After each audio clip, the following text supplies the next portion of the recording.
everyone, welcome to our 20th episode. Right? Already, huh? Yeah. Time flies when we're having fun. Exactly. So welcome to Devolutions HQ, and we've got all sorts of exciting and news for you and things going on, what's going on. And right now, one of the big things is security. We hear it everywhere on the news. Like every day, there's something new happening, like another breach, another hack, another phishing email. It's nonstop. Jenny did some research and looked into these stories. I love those stories, I have to admit. They're great, and we thought might as well just let you guys know what's going on. Let's talk about the first one. So what's the first attack? Okay, so the first one, I think everybody heard about it, Baltimore. Yeah, So city of Baltimore got data hacked. Yeah. So they were a victim of a hacker. It's actually called, it's a new malware. It's called Robinhood. Okay. So what it does is that they didn't really attack like specifically Baltimore. They just went and scanned a large number of online systems to find like little gaps somewhere they could come in. And Baltimore had a little gap and they jumped in, and what they did is that they actually seized part of all the computers of the government. They couldn't access anymore like all their email, voicemail, parking fines, and even people who were trying to buy houses, even that got like stopped completely because they had no more access to anything. So and like you said though, it wasn't necessarily targeted either. It wasn't targeted. It wasn't like a targeted hack, but because there was a vulnerability and it found it. They're just finding where to go. Wherever the weaknesses are. Exactly. Yeah, absolutely. So, and the funny and not funny part is that the ransom was actually, there was a ransomware, so they was asking for 13 bitcoins, which was worth about $100,000 going with the market. And they refused to pay, which I understand. The problem is that now they've spent to date $18 million trying to recover from from that attack. Very expensive. And just because, and we're not blaming Baltimore. I mean, no, of course. They were maybe they had security measures in place, stuff, but it's that weak area that it can cause, and the man hours that it took to get to it took fix them this weeks to try to get back to unfreeze all their computers and get the information back. Wow. Yeah.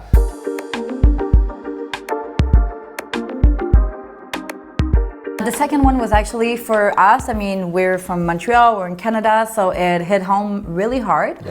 Desjardins, which is one of the largest federation of credit union in North America, they found out on June 20th that personal information of more than 2.9 million Desjardins member got hacked. So an employee from Desjardins who, schemed his way to get the permission he needed to get all the information he wanted: first name, last name, date of birth, social security number, address. And you know, this is the scary part about this, is because the people, like people that we know, their password was secure to log into the Desjardins system, but their account was compromised because of an internal cyber threat. It begs a question, like, what was their privilege access policy? Sure, and just like all of us, I mean, we really have to narrow down what we're doing, because this information that we have, even as a company, is we have to make sure we protect it with all costs, because information is key and it's valuable.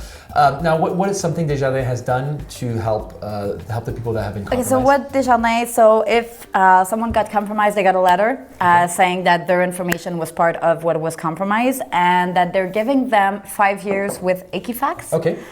So to be sure that everything is okay with their account and keep an eye on how their habits and their credit score is going. It's easy to point the finger at people, but we have to be very careful, because that can happen to any corporation.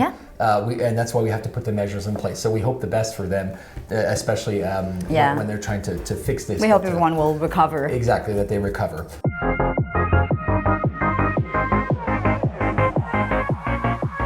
Okay, what about the third one? Okay, the third one actually is also in Canada. Okay. So that one is a phishing scam. Okay. So a phishing scam is you get an email, there's a link in it, you click, you enter your information, and actually it's not the right one. What happened is that on May 16, Burlington fell prey to a phishing scam. So it's the city fell. Exactly. So a staff member made a single transaction to a falsified bank account after receiving an email requesting to change banking information for someone who was already doing business with them. Okay, wow. So the guy thought thought, oh, okay, like we're doing business with them. They're just asking for us to update our bank information. Yep. So he entered all the information, and $503,000 were transferred to a fake bank account. Yep. And it actually took them a week before realizing that happened. That's nuts, though. These phishing emails are getting much more they're crafty. so good. I mean, it used to be, I mean, I know we could tell signs that we get trained on it as employees here about what to look for, but sometimes it's obvious, like the graphics are really poorly done, the logos are all pixelated, and the words were misspelled, and it was sent from some anonymous location in Africa, or whatever. But nowadays, I mean, I'm telling you, because of with HTML code and everything, they can copy an entire website. It's crazy. And you just click on the link, you're like, oh, and then they're asking. But remember, any major company or company that has a high security policy, they will never ask you to enter in your information like that online. They'll have other measures. They'll do like a reset password, something with an external link with something else, but they won't ask you directly. So just be very careful, and not just you, because I know we're talking to IT admins and system integrators. Exactly.